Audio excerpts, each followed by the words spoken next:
Remember when we said we'd stay together now until forever? Just us, just us. Said we wouldn't be like all the others. What's up, you guys, and welcome back to the channel. If you're new here, my name is Jessica Hickson, and I spent 5 years working my way up to the top of an MLM before realizing they're just not all that they're cracked up to be. My goal with this channel is to rescue some Huns, to prevent them from becoming Huns, and to also give those a voice who have left the Hunbot industry like myself. It's what you're doing, making me feel like I'm falling.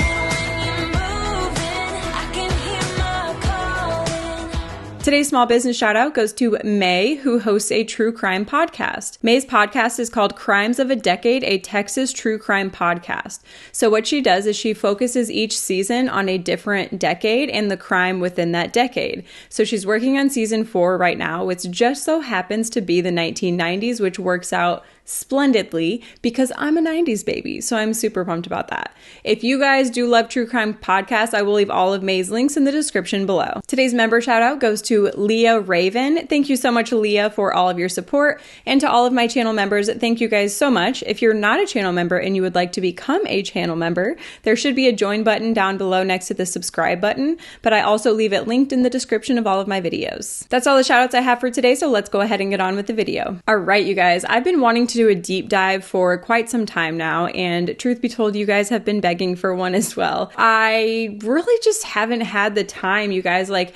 I had the holidays and then, a lot of stuff going on in my life. I don't need to tell you guys know a lot of stuff going on in my life, so I didn't really have the time to research one. However, what had happened was I went to my mom's house in Springfield because my daughter and I were going to go to a JoJo Siwa concert. Long story short, the Snowmageddon of 2022 came and JoJo got canceled. So we were snowed in at my parents' house for 4 days. So needless to say, I had lots of time on my hands. I was able to plan a few videos and do some research for a deep dive.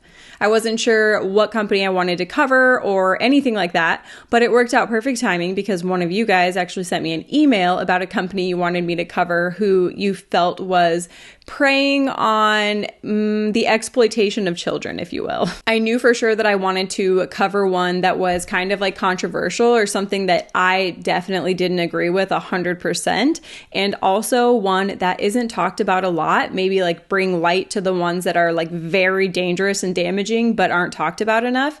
And I haven't seen much of this one online. So I was like, I think maybe I'll get into this one. So today we're going to talk about a company called Matilda Jane. So I'm first going to apologize now for any butchering of the names that I do because I know it's going to happen.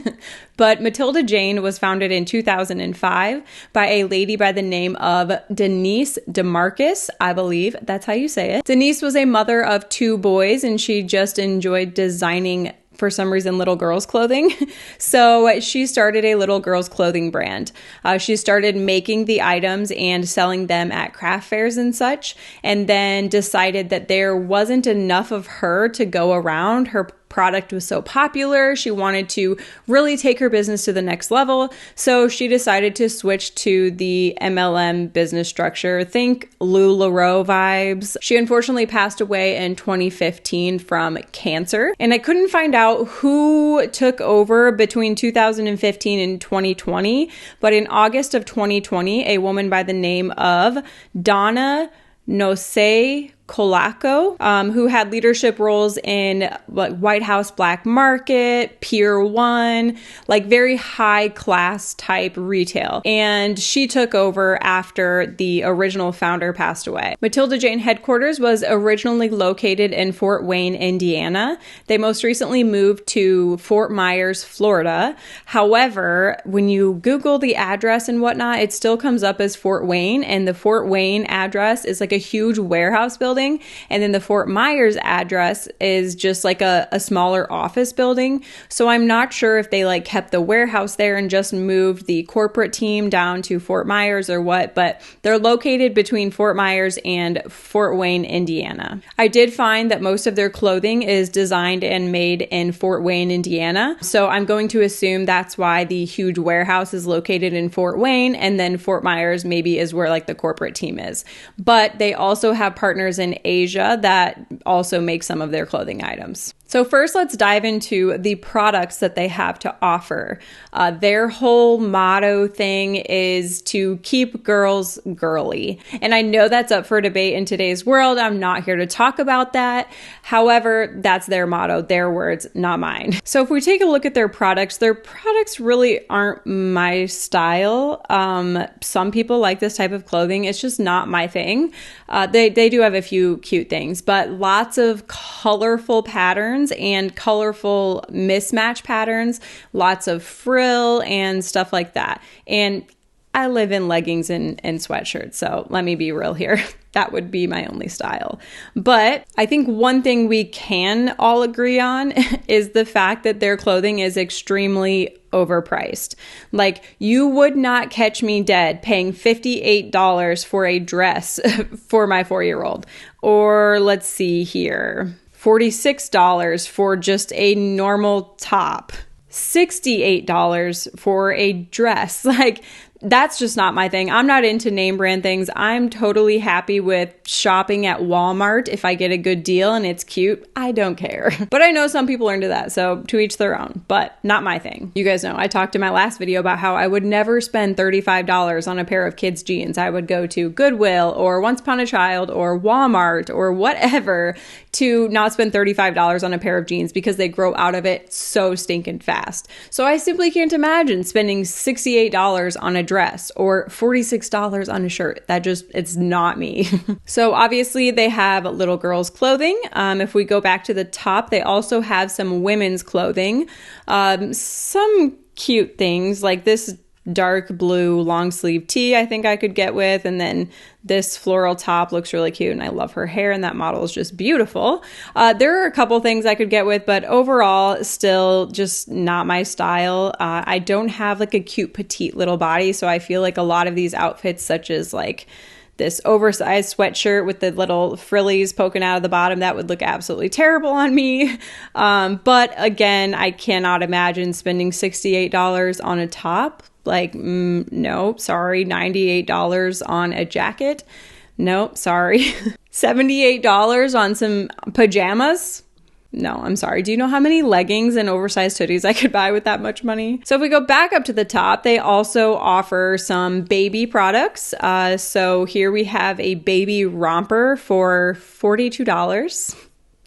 A baby dress for $44, a pair of PJs, so it looks like a romper as well, for $42, extremely overpriced, not my thing. But we definitely do have to keep in mind that the reason these have to be so overpriced is because of the pyramid-shaped structure that they have to pay out all the way to the top. So they have to take into account all of that when they're pricing their items. They also have a mommy and me section, and I'm sorry, but I would not be caught dead in any of these. But I'm not going to say I'm not the mom who like bought matching PJs on Christmas every year, because I definitely do that. And I'm not going to say I didn't buy matching nightgowns for me and my newborn daughter a few years ago, because I definitely did that as well. However, I didn't wear them out in public, and they were like a nice neutral floral pattern, not something crazy like this. Just not me. Nope, not happening. Not doing it. Okay. They also offer a tween section with a whole 2 options, so that's great. And then aside from like swimwear and some random different accessories, that's pretty much all they have to offer. Bunch of children's and women's clothing. All right, so now let's get into the exciting stuff. How to get started, how to make money. How does their compensation plan work? What does it cost to join, etc., etc. So to start, the distributors are called trunk keepers, which is just a little weird to me. And it also reminds me of the term, what is it? Roberta, you're going to have to, garage qualified, where people in MLMs will like buy stocks of product in order to maintain a rank or maintain a bonus or to reach a rank or whatever. And they call them garage qualified because then they just have a garage full of products that they don't need or use, and they just end up going to waste. For some reason, that's what Trunk Keepers reminds me of. Now, here's where things get a little weird. On their website, it says that it's only a $100 deposit to join. I'm like, oh, $100, not bad, because $100, it says you get like marketing materials. It says that you get an assortment of clothing, you get some hangers. And I'm like, oh, all for $100. That sounds pretty good. But they're failing to mention one minor little detail. That one minor little detail being that that's simply just a deposit on a $1,600 startup cost. And I'm not done yet. Not only is it $1,600 to join, but then you're required to sell $1,500 worth of product every single month, or you are terminated. They do have a 1-month grace period where you'll be warned, and then if the following month you don't maintain your $1,500 in sales, see you later. And I bet you thought I was done there. But I'm not. Not only are you required to sell $1,500 worth of products every month, but you are also obligated to buy a seasonal kit anytime they roll out with a new product line. And I bet you thought I was done there too, but you are mistaken. I'm not done yet. Not only do you have all of those requirements, but you are also required to sell a minimum of $8,000 in product and have 4 active status months within the season. Their quarters, for some reason, are like 5 months, I want to say. And so for every 5 months, you have to have active status at least 4 of those months, which would make sense because you have 1 month grace period. And you have to have a minimum of 8,000 in sales among those 5 months in order to remain active, or else you're terminated. Also, we have to keep in mind the price of the shows that you have to host, because it is not a requirement, but an encouragement to host like so many shows a month. And we'll go over it when we get to that. But you have to pay for all of the marketing materials for that, or like the food, the beverages, the venue if you're holding bigger events, the entrance fees if you're doing craft fairs and stuff like that, like decorating materials. That is all on your dime. Got to keep that in mind too. Lots of business expenses. So if you meet all of the requirements that I mentioned, you will receive 20% commission on your own personal sales. Now, when it comes to building a team, you do not just get commission on that team no matter what. You only get commission on those team members if you sell $2,500 worth of product each month, or that month that you're trying to qualify to earn commission on your team. You also have to have a $5,500 team sales total, and you have to have 2 active trunk keepers, distributors underneath of you who are reaching their minimums. So if you reach those requirements, then you'll make your 20% on your personal sales.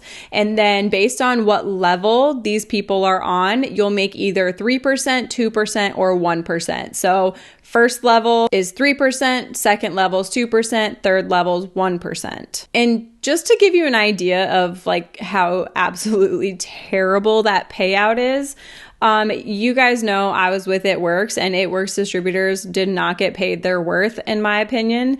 And they paid out 10% on your personal sales, which whatever, an extra 5% if you personally enrolled that person underneath of you. So you could receive customers from your upline, which I never got one customer from my upline, but I was always transferring to my downline so I could promote. But say I transferred to one of my teammates, they would make 10% on that person, but I would make 15% on that person because I enrolled that person, if that makes sense. So you would get 15% on your personally enrolled, and then from there, you would get 10% on your first 2 levels. So you'd make 10% commission on the customers and distributors on your first 2 levels, 5% on the 3 levels beneath that, and then it drops to 4, 2, and 1% based on the generations you have at the leadership level.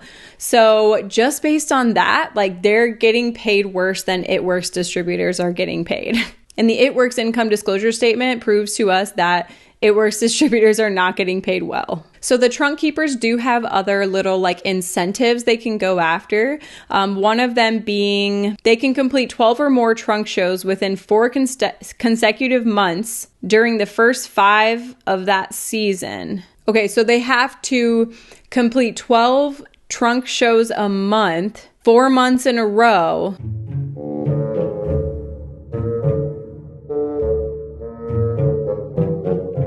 Anyways, you have to host so many parties to reach this minimum, and you have to have a minimum of $18,000 in sales and $35,000 in sales in order to get these free items. If you have $18,000 in sales among that time, you'll earn 5 free items. If you have $35,000 in sales among that time period, you will get 8 new items. 8 items for $35,000 in sales. You could buy a whole ass house with $35,000 and they're going to give you like 8 shirts. Gee, thanks, boss. They also have a personal wardrobe incentive, and they made sure to note that they recognize that the Matilda Jane items are the most sought after incentives. And so they've so graciously started offering little incentives for creating your own wardrobe that you can wear around, of course, because we know the distributors are the customers, in my opinion. But my guess is also that like 100% of the people, if they asked them what the most sought after incentive was, I would guarantee you that roughly 100% of the people would say money, not clothes. So also there are rules to this wardrobe incentive. You can't order more than 2 of one style. They're only exchangeable, so you can't return them and get money because the clothes are definitely the most sought after, not money. So people would never try to do that. You have to pay for shipping, and you can't use for the sole purpose of obtaining sold out items. That's weird to me. So if they're sold out of an item or they're about to sell out or something, they can't use their wardrobe credit in order to get that item for a customer. But if it's a sales and like customer-based business and the distributors aren't the customers, then why, you know? And all of this like season stuff is so confusing. Like I don't understand the season stuff or why it's a thing or how it works, but basically, if you sell a certain amount of clothing within a certain season, then there's an incentive for that. So if you sell $200,000 worth of clothing within this season, you'll get a huge, hefty $1,350 bonus. Wow, they are just so generous. I can't. Okay, so when it comes to how to sell, I've read conflicting things on this, and I don't know if it's because things have changed over the last, 2005 to 2015, 17 years. Yeah. So I don't know if it's because things have changed over the last 17 years or if, there's just conflicting information. But I read somewhere that these trunk keepers are only permitted to sell through like craft fairs and in-home parties, which like we love this for us, but also like as a rep, that's kind of shitty, because every other MLM in this like really competitive market, because they're making an MLM out of literally anything. Like if you can make an MLM out of dirt and water, you can make an MLM out of anything.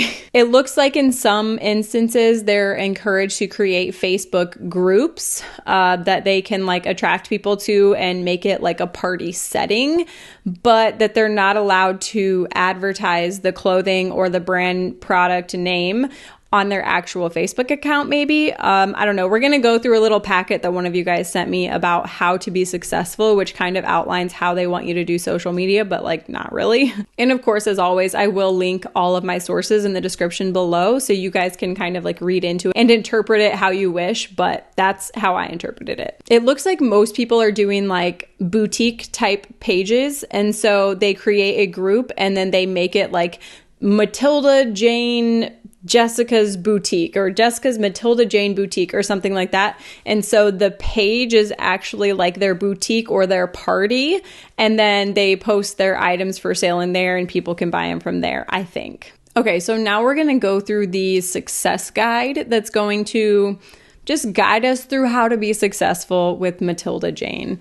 So we start with this really cute little cover. I'm going to outline it for us. So there's a first like a letter that's just kind of welcoming them to the Matilda Jane family.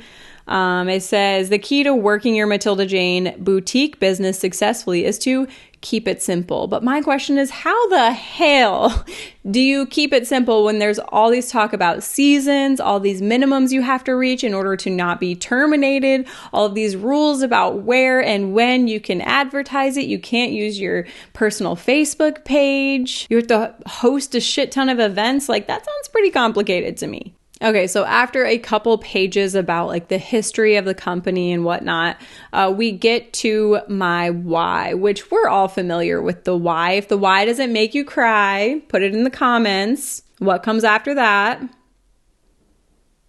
I'll give you a minute, a second. Okay, if your why doesn't make you cry, it's not strong enough. We know that about MLMs. On here, they not only want you to outline your why, but they also want you to list different organizations that you can partner with in order to like expand your reach. I would assume this is because like you can't advertise on social media, so they're kind of limited to who they can talk to. So they want them to partner with different organizations, probably little like boutiques in the area and stuff like that. They want them to do that in order to reach more people. So page 9, they want you to come up with your own basically like 30-second sales pitch. So they want you to come up with this pitch that can like explain what you do in case you happen to come across a potential Jane. It's so weird that they call these people Janes and trunk keepers. Jane reminds me of like Jane Doe, like no name, no importance, just a number kind of thing. It's just weird. But in case you come across a potential Jane in the grocery store line when you're grocery shopping. So you want to have your pitch ready and know exactly what you're going to say, which I really struggle with this one, not going to lie. I absolutely hate when people ask me what I do for a living because I'm just like, are you in an MLM? Anyone you know and love in an MLM? Because if so, I don't want to tell you. I never want to have that like confrontation, which normally goes fine, but still makes me nervous. I'm a people pleaser, okay? So now we are on to the 100s list, which if you're in an MLM or we're in an MLM, you're familiar with the hundreds list. It's 100 people that you think would benefit from your product, service, business opportunity, what have you. They have an acronym called FRANKS that they use to help people kind of jog their memory. And it works. We called this a memory jogger, but it was the same thing. You guys are not going to believe what I just found. I'm not sure if I've showed these on here before. I basically had like an ongoing list of 100 people, but it was more like an ongoing 500 people. I would go through my social media page. We actually learned how to print out our Facebook friends' names so we could go through and mark them off after we messaged them, which is a little creepy now looking back, but I found a few of my hundreds lists. So this is what it looked like in It Works. And I had these in my handy dandy little binder that I made when I first joined, where I had all of the product information. I kept track of all of my customers and stuff like that. So that's what it looked like initially. I was excited. I was motivated. And then it turned into this. And I'm probably going to have to blur the name, so I don't even know if you guys are going to be able to tell. But it's just front and backs of papers that are written so freaking terribly. Like, look at how many names are on here. Just names upon names upon names and more names and more names. Oh, look, more names. Oh, more names. Oh, just some more names front and back. No, not that. Oh, here's some blank ones so you guys can see what they look like without it being blurred. 100s list. I got a few of the blank ones in case you guys need any. Oh, look, more names. Yep. Let's see. Oh, what do you know? More names. So this is my customer file form. Hopefully it focuses. I don't know. I can't tell right now. if it's going to, but this was what I used to keep track of my customers when I first joined. After that, I just kind of like wung it. I was not this organized. This maybe lasted like 6 months, but I would keep track of their name, address, phone number, email, their ID number, their placement. So which distributor I placed them under, how many perk points they had. So they earned like a credit for every order that they made. And I wrote down how many perk points they had. And I'm pretty sure I didn't keep up with that. Their auto shipment date, their order, what they ordered that month, and then any notes. So there I would write like, ask her about being a distributor or contemplating being a distributor or something like that. So yeah, that's a 100s list. That was fun to find and go through. I love finding old stuff like that. It just like, it takes me back. And I've said it before, but like it takes me back to such a terrible time, but also like some very good memories come from that too. So it's very bittersweet. That's why it took me so long to actually start talking about my experience in the MLM. Taking a trip down memory lane sometimes is pretty fun. But anyways, let's go through the Franks acronym that they have made up. So F is for friends. So they mentioned that, talk to the people who you feel like you could go to for anything, that they will support you in any situation. So basically, we're going to take advantage of the people who care about us the most first. So we're going to tell you to cut them off anyway. If they don't support you, join your business, buy your stuff, whatever. So like, let's just get that out of the way first. Okay. So then we go on to relatives. It says second cousin twice removed, great aunts. They may drive you crazy, but at the end of the day, your family wants you to succeed. Reach out to them and share your excitement about joining Matilda Jane Clothing. Grandmas particularly love to buy adorable outfits for their granddaughters. And do we know adorable? So even if you don't talk to them, even if they drive you absolutely up the wall, still ask them if they're going to support you and buy your stuff. And grandmas can't say no. So definitely ask your grandma, take advantage of her for sure, your parents for sure. These are the first people we're going to go after because they're going to support you no matter what, okay? So, and like I said, we're going to have you cut them off anyway. So we'll just nip that right in the bud. You guys see what I did there? I fixed that. Nip that right in the bud. That sounds weird. I think I want to keep saying butt, like nip that right in the butt. Okay. We're going to nip that right in the butt from the get-go so that you don't even have to worry about cutting them off later. We will have already done that. Now, acquaintances. And this is where we hit that point where we start becoming like that girl, like that annoying girl who harasses everybody, who stalks everybody and asks everybody to host a party. Woo, fun. And then we're going to target our neighbors. And this is when you start to become the butt of the neighborhood joke and everyone starts to question your intentions and they avoid you at all costs. And now kid contacts. This is where things get weird in my opinion. Like there's one thing like taking advantage and exploiting your children for financial gain like a lot of MLM Huns do. There's that. But then to like straight up put it in one of your trainings on how to be successful, to use your child as a point of contact to recruit more people is just gross.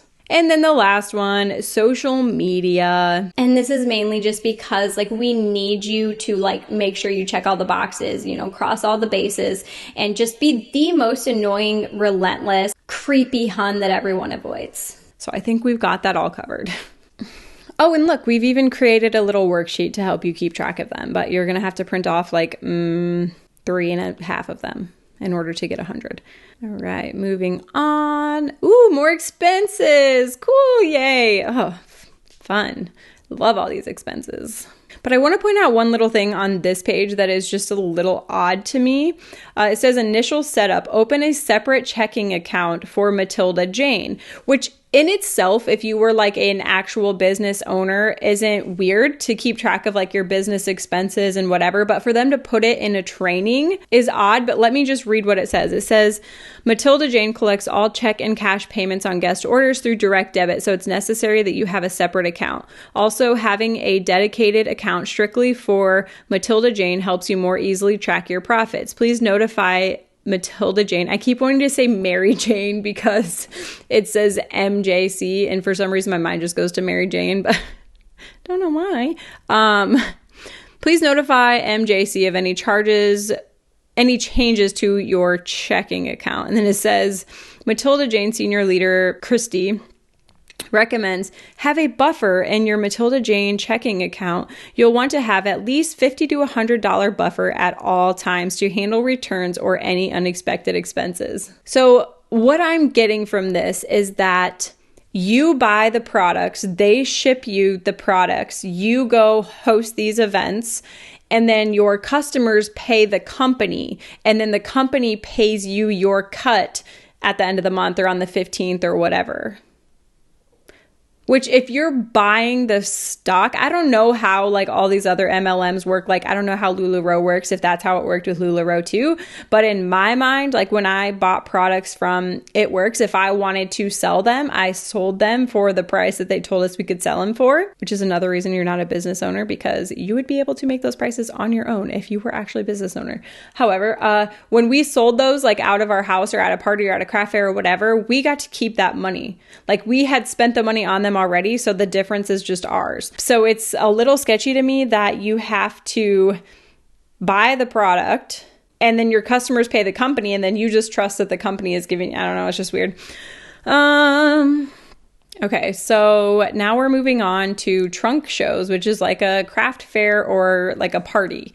It says, once the calendar is updated, highlight what days you can do trunk shows. We recommend holding 6 to 8 in-home trunk shows per month, which means you'll want to schedule at least 8 to 10 in order to realistically hit that number.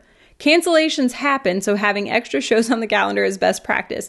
6 to 8 and scheduling 8 to 10. I don't even think I leave my house 6 to 8 times a month, let alone put on clothes, look human, and entertain people. No, thank you. Also, think about if somebody is doing this like part-time and they work a full-time job throughout the week, 6 to 8 in-home trunk shows per month. Every single weekend they would be doing, it would be full of trunk shows. What the F is the point in that? Okay, so this is where we get to the social media part of it that's kind of confusing to me. It says like use social media to promote your business, gain loyalty, and build relationships with new and potential customers. Keep in mind that you represent the company, blah, blah, blah. Ask permission from customers before posting pictures of them or their kids, which common sense, but okay. This part's weird. Allow the home office social media team to respond to online comments. We often do so privately. Like, why though?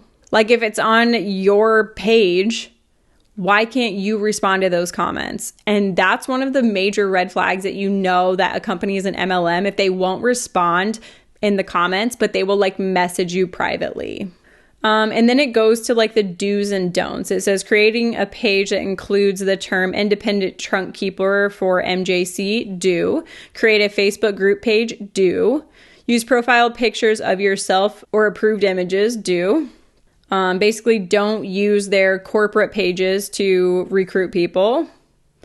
Don't create a fan page on any social networking site that appears to be a company page. You can't use the logo or their pictures not approved by the company.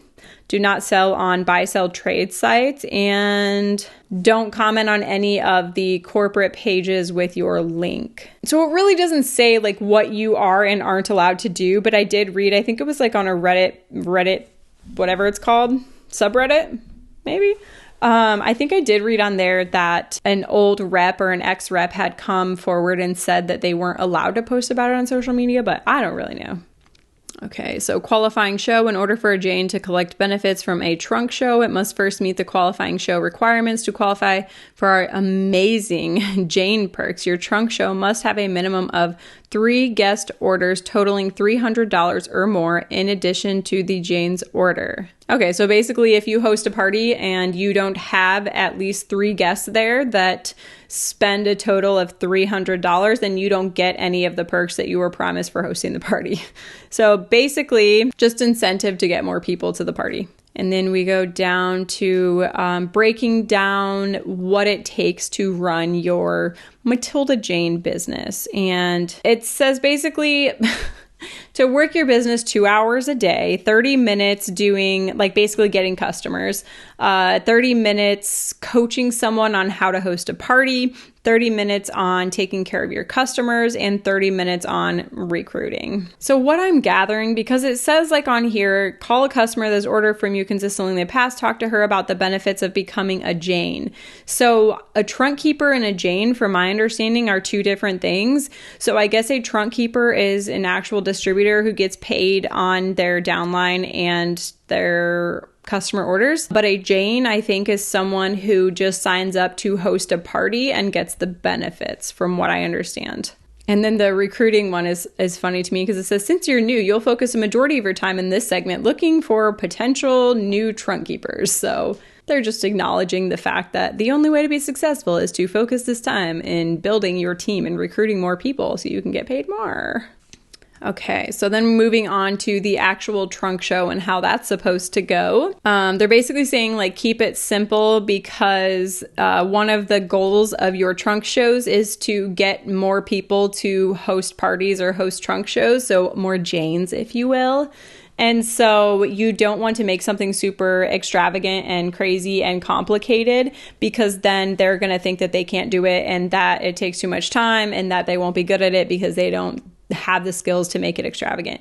They told us this and it works too. Like, don't come with a slideshow. Don't make everything like super cute and trendy. Just make it a super laid back, casual thing so that everyone feels like they can do it and they will host a party for you. This last part of this page was humorous to me because it's talking about like creating excitement and stuff with your invitations, like personally invite people, whatever. But then it says, when you invite people, always encourage them to bring a friend. Let them know it's special and that you'd love to meet their neighbor you've heard so much about. So pretend you actually give a shit about the neighbor that you've probably likely heard nothing about and couldn't give two shits less about. Got it. Cool. All right, moving on. We're moving on to best order taking practices. And I'm skimming over a lot of this because a lot of it's just kind of like irrelevant or common sense or stuff that we talk about all the time or that we know about. But I wanted to point out something on this one that was definitely taught within It Works and probably within every MLM because the main goal is recruiting. We know that, in my opinion. But it says, it recommends asking them, were you able to purchase everything that you wanted? Chances are the answer is no. Knowing people in general, they want to support you. They want to be kind. So they're going to be like, oh my gosh, no, I loved everything. I wish I could buy it all, you know? And then that's your like segue into, Whoa, have you ever thought about this business opportunity? and we definitely did that within It Works. Like, or if people were like, oh, I can't afford it, we'd be like, Oh, have you ever thought about making an extra income from your phone? You'd be so good at what I do. okay, so here we come across the perks of hosting a party. The weird thing to me about this is like $300 is $300, right? And so why does it matter if you have a minimum of 3 orders if they're still buying $300? You know what I'm saying? And I know that it's because they want more exposure, so they want the incentive to get more people there so that they make their money and they get more distributors, what have you. But you get 50% off of one item if at least 3 guests collectively spend $300. But if you get 2 guests that spend $500 total, you don't get that perk, which is weird. I also think I read somewhere, I'll insert it here if I can find it, but I want to say that I read that they have around 2,000 distributors, which for a company that's been around for 17 years, I feel like that's not a lot of distributors at all. But I mean, if they're canceling people's account, if they aren't selling $1,500 worth of product each month, then it makes sense, you know, like a lot of people are going to drop off from that, but that also highly skews their income disclosure, which I'm going to look up and see if they have one, but it highly skews that because the people who fall off are no longer active distributors, so they don't have to take them into account. But they weren't making enough money in order to stay in because they weren't selling $1,500 worth of products. So I feel like that would definitely change their numbers a lot. And then just looking at the rules of like where you can host your trunk shows and stuff, it's weird that a storefront, if you have your party or your trunk show at a storefront, say like a boutique, an actual boutique, like a storefront boutique, then the storefront has to be closed in order for you to have it there. And then it says you have to invite 40 plus people. I'm sorry, but I don't even know 40 people where I live, let alone probably like 40 people ever, anywhere. Like, what? 40 people? No, sir. And then we're on to the overcoming objections, which I guess this is a good time to plug myself. I have prepared a video, when I was snowed in at my mom's and I prepared this video. I also prepared a video going over another Zoom training that I found where they are overcoming people's objections when it comes to either buying the products or joining the business opportunity. So keep a lookout for that. But some of these that they're going over here, I don't have enough money, or I don't have enough time, or I'm just too busy. And then this is what your response is supposed to be. I hear you. We're all so busy these days. One of the great things about hosting a show is that it gives you an opportunity to take a little break from the chaos and catch up with friends in a fun, relaxing environment. That doesn't sound fun or relaxing to me. You know what sounds fun and relaxing? Sitting in the bathtub, watching Netflix or TikTok, drinking a glass of wine, and if I could eat it, a nice juicy burger. That sounds relaxing. Sounds fabulous, actually. I don't know enough people. A great way to increase the guest list is to ask everyone to invite a friend. That's an easy way to double the guests. Okay, cool. I don't have a place to host. Matilda Jane trunk shows are simple. You don't need a fancy place. It could be a living room or even another venue such as the community center. If you're not comfortable hosting in your own home, I can help you find a location that works for you. And then it says you may want to offer your own home. Nobody coming in my house. There'd be too much overlap. I have the same friends as Amy who just had a party. Not everyone was able to come to Amy's party, so even though you might invite the same guests, this will probably provide an opportunity for those that missed out to come. Also, I'm sure there are several that didn't get to order everything they wanted, so you'll be giving them a second opportunity. No, actually, you're probably just going to be like running all those friends away from you and Amy. They're going to be like, run. And this is one of the tips that we got from a trunk keeper in Panama City, Florida. And this is totally one of the tips that I used to give. It's so embarrassing. It says, I ask everyone if they've ever thought about hosting a show. I usually find something flattering to say about each person.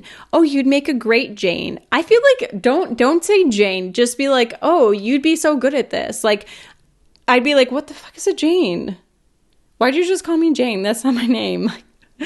Oh, you're so personable, etc. I bet you'd have a great turnout. I've had a ton of success offering my home for shows. It's less pressure on the Jane, and they are more likely to host if the only thing they have to do is show up. This is also done on an individual basis. Feel the customer out first. Yeah, I always told my team to give them a compliment and then tell them why they would be so good at what we do. I did that because mainly to like feed their ego and make them think that like they were special. I'm just being honest with you guys. Like, it's gross now looking back, but that's why I did it, because I wanted people to feel like, oh, she's complimenting me, like she knows who I am. She like specifically reached out to me to tell me something that she liked about me in order to like get me on her team because she thinks I'd be good at it. So that was like my idea behind it, but also so that people like couldn't be mean when they were saying no. Like, if you're telling someone, wow, you're so beautiful and your following loves you so much, you'd be so good at what I do. Have you ever considered it?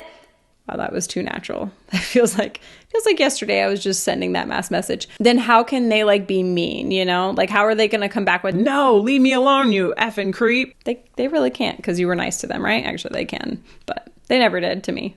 All right, then we have a plethora of pages about personal development with all the most cliche statements you could ever think of. Like, if I was making a Hun dictionary of all of the terms and phrases that they use within the MLMs, and I had to include a section on positive thinking and self-development, I would pull up this document and like copy paste most of these.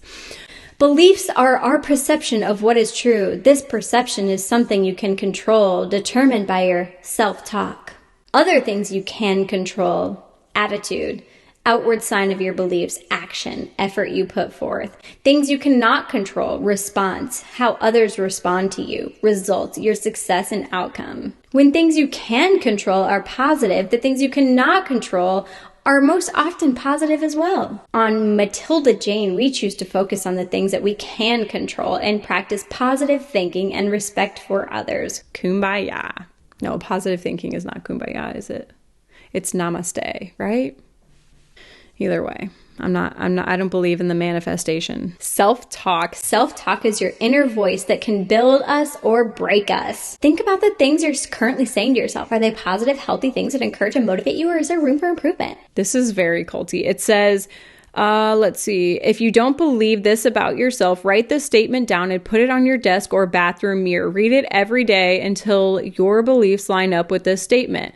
Believe in our company. Matilda Jane is invested in you. We are unique, special, high-end, and profitable. Believe in our product. We are a high-end boutique business with a unique and beautiful product line that people love. Believe in your home office team. We will work tirelessly to provide the best products, the best promotions, the best support we can to help you be successful. Believe in yourself. You can do whatever you want to do. You are a boutique business owner. No, you're not.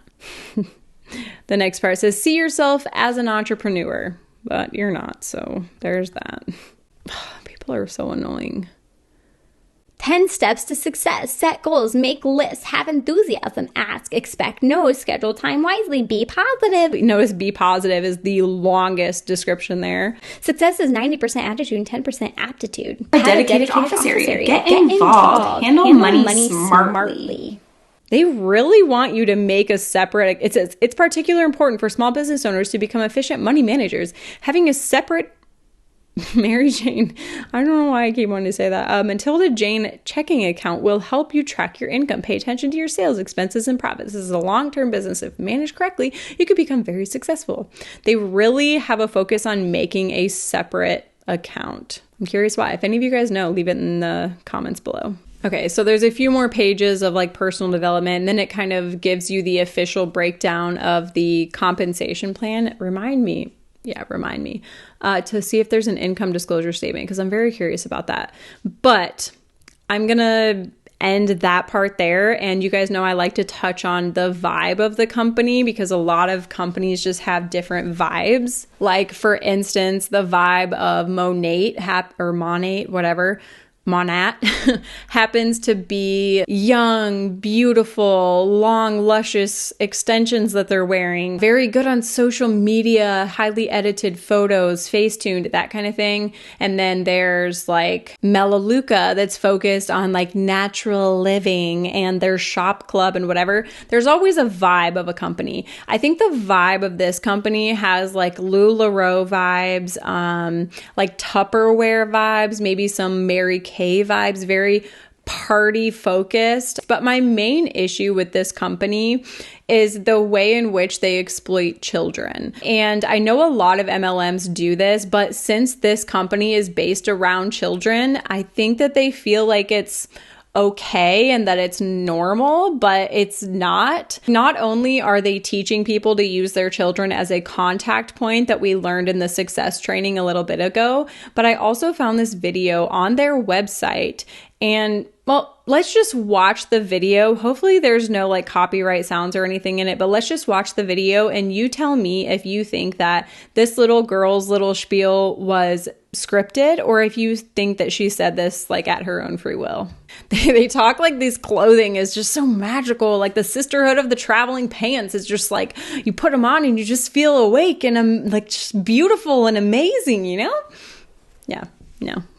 I don't know. Anyways, do you think that those little girls like were able to give consent to be in this video or say those things? Or do you think that their parents are probably reps and they're probably like, okay, now you got to say this stuff because you're my kid and I own you and I get to make that decision for you? Probably that one. Also, I originally clicked on that video because it says our story, and I was like, oh, I want to know about like the history of the company, you know, the timeline, why they got started, you know, their vibes, whatever. And that told me nothing about it. It told me that they make girl clothing. That's it. Why do MLM companies have to be so vague about everything? Like, just tell us what's up, you know? Overall, my opinion on this company is, first of all, they're really not that successful if they have 2,000 distributors in like 17 years. But you guys know I explained why the number is so low when other companies it's so high. But basically, to sum it all up, I think any company that focuses on exploiting children, that focuses on body image, that focuses on mental health, they're just gross and they should not be allowed to exist. But let's also not forget that the chances of someone actually succeeding at a business structure like this are slim to none. So regardless of what they're selling, how they're selling it, the business structure is still set up to fail. So all in all, I hate it. Yeah, I just looked and I can't find an income disclosure statement for this company anywhere, which is really weird because like, oh wait, hold on. Okay, yeah, there's no income disclosure statement that I can find. But that's really weird to me because if you've been around for 17 years, you know what your average incomes are. You know, like there's no reason that you shouldn't have a public income disclosure statement, in my opinion, of course. Anyways, you guys, that's all I have for today's video. Let me know in the comments what you guys thought of this MLM. It personally wasn't my like one that got me the most pissed off and that I hated the most out of all of them. Hashtag Amer, hashtag Melaleuca, hashtag it works.